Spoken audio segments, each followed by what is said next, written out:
কাউকে অপমান করে বললেন না, কাউকে ছোট করে বললেন না, কারো মনে আঘাত আসে এমন ভাবে বললেন না।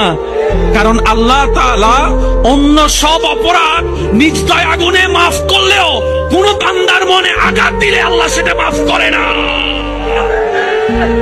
করবে না। দুনিয়া খুব খারাপ জিনিস। মানুষ মানুষের অবস্থানকে মূল্যায়ন করে, মানুষ মানুষের অবস্থানকে মূল্যায়ন করে, কিন্তু আল্লাহ রাব্বুল আলামিন আপনাকে সর্বাবস্থায় ভালোবাসেন। আলহামদুলিল্লাহ। এই যে আমরা এখন অনেক পাপ করছি না, আল্লাহ কি আমাদেরকে আযাব দিয়ে ধ্বংস করে দিয়েছেন? আল্লাহ পাক এখনো আমাদেরকে ভালোবাসেন, রহম করেন, অপেক্ষায় আল্লাহ পাক অপেক্ষায় করছেন কখন তওবা করবে, আমি তওবা কবুল করব। এই কখন আমার বান্দা খালি একবার বলে আস্তাগফিরুল্লাহ, আল্লাহ পাক সাথে সাথে মাফ করে দেবেন।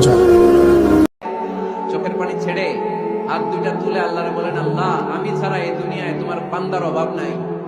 আল্লাহ আমি ছাড়া এই দুনিয়াতে তোমার গোলামের অভাব নাই, কিন্তু তুমি ছাড়া আমার আর কোনো রব না।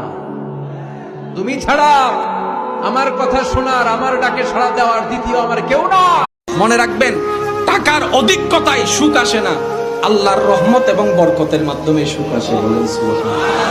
আপনার কোটি টাকার মালিক হতে হবে না, আপনি শুধু ওয়ামাইয়াত্তাকিল্লাহ ইয়াজআল লাহু মাখরাজান, আপনার অন্তরে নবীর প্রেমটা নিয়ে আল্লাহর উপর তাওয়াক্কুল করতে থাকেন, আপনাকে আপনার রব এমন ভাবে দান করবেন আপনি রাখার জায়গাও পাবেন না। বলেন না সুবহানাল্লাহ।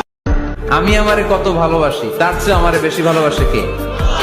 আমার আব্বা আম্মা আমাকে কত ভালোবাসে, তার চেয়ে আমাদেরকে বেশি ভালোবাসে কে? খেয়াল রাখবেন, আল্লাহর দয়া ছাড়া পৃথিবীতে আমাদের বেঁচে থাকা সম্ভব, আল্লাহর দয়া ছাড়া আমাদের জান্নাতে যাওয়া সম্ভব।